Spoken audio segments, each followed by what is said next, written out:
Hello, David. Hello, Nadira. Why is it important to establish a strong risk culture? Culture affects attitudes and culture affects behavior, as we talked about when we were discussing the ABC model of where culture comes from. And so the way that the values and the beliefs, the knowledge and understanding that we have about risk as a shared group of people with a common interest will determine the way we think about risk and the way we act towards risk. So culture is an important determinant that shapes the thinking and influences the behavior.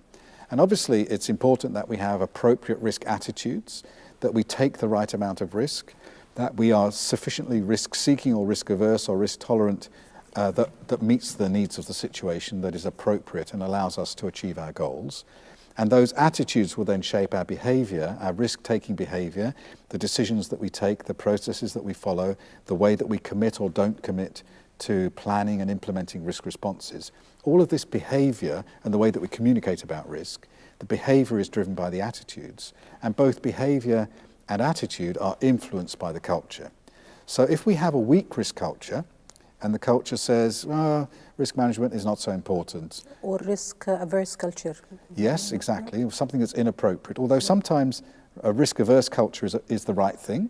If you're in the nuclear industry or a safety-critical industry like construction maybe, or something you're doing could really injure a lot of people, highly regulated industry, maybe it is right to be risk-averse. If you're a brain surgeon, I would like you to be very, very, very careful, please, when you operate on my head.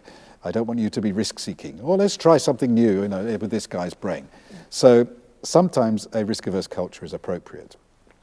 But if we have a weak risk culture that says risk is not important, we don't need to take any account of it, we just do it anyway and then we'll deal with the consequences, then that affects the attitudes and we say, well, we don't need to worry about risk, we'll just wait and see what happens, and then that affects your behavior, and so you don't do risk management at all, or you do it just in a kind of box-ticking way.